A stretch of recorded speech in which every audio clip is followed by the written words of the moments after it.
In this multimedia article, we will introduce a new model of teaching and learning at the Yong Loo School of Medicine, National University of Singapore, the Collaborative Learning Cases, in short CLCs. We will share the rationale, process of developing the approach, and key feedback. One of the common problems in the medical curriculum is that medical students have poor understanding of clinical medicine due to the inability to apply basic concepts to clinical practice. This is largely due to some curricula having a didactic teaching pedagogy with a teacher-centric and discipline-specific format, and there was also content overload. At the Yong Loo School of Medicine, National University of Singapore, we introduced the CLCs to facilitate integration and collaborative learning as a solution to the problems. The aims of CLCs include to integrate basic sciences with clinical sciences to allow students better understand the relevance, to promote deeper learning, to train their skills including collaboration, respect, leadership, and communication, to encourage self-directed learning. CLCs also serve as a capstone to align the lectures, tutorials, simulation, and practical sessions. In this section, we will share the stakeholders involved in developing the CLCs, key milestones, current format of CLCs, and the lesson flow. Stakeholders involved in developing the program included the CLC committee, which identifies the topics. Then the case writers develop the cases. The case writers are chosen from curricular system-based work groups. The cases are then sent to the CLC committee for final review and vetting. The Education Technology team, in short EduTech, helps to integrate technological tools in CLCs. Once the cases are finalized, for each case, the tutors are selected and all tutors undergo a workshop on facilitator training. Then prior to the CLC, the assigned facilitators will have a briefing by the case developers. In a CLC session, a preclinical and clinical tutors will collaborate using a case for a 2-hour lively discussion with the students. Each class typically has 30 students divided into 5 groups. Prior to a CLC session, students will complete the pre-reading and pre-quiz. During the CLC, a case will be shown using several short snippets of videos and shared in a sequential manner to facilitate discussion and to strengthen student clinical reasoning abilities. A series of higher-order thinking questions are designed for them. Tutors will be there to scaffold and facilitate the entire session.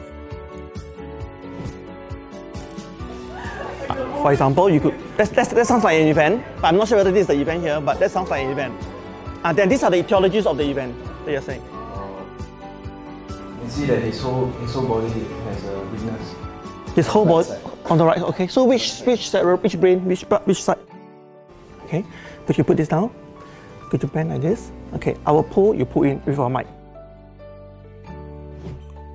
Post-quiz was conducted to identify misconceptions and to reinforce the gaps.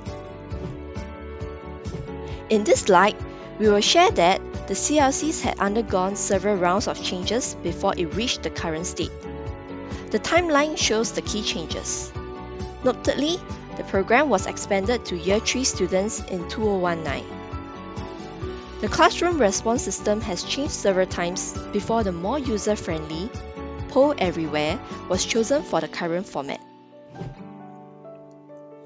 During COVID-19, CLCs were run entirely online, conducted via Microsoft Teams. To ensure the maximum benefits that the students will gain via this approach, several cycles of evaluation were conducted. A survey was administered to the students and tutors involved to obtain their views on CLCs during the pilot phase. We will first look at the strengths of the CLCs. Overall, the majority of the students and tutors agreed that the CLCs are useful for learning and they enjoy it. Here are some of the comments from the students.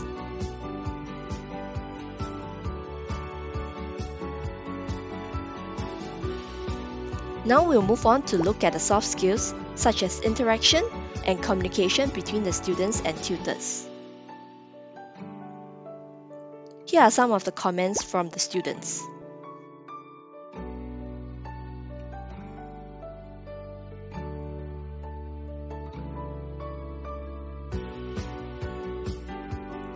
Finally, let's take a look at the limitation we observed during the CLCs, which were mainly logistic challenges. First, it was difficult to find sufficient venues for the classes as the lessons were long with many concurrent sessions, and the space needed to be big to display the TV screens. Second, identifying the right teachers, especially the clinical tutors whose clinical duties were packed, was challenging.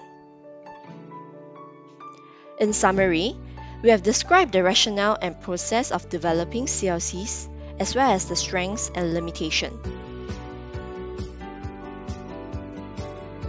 In short, CLCs help students to better understand the relevance of basic sciences by integrating it with clinical sciences, encourage deeper adult learning, and promote collaboration and communication.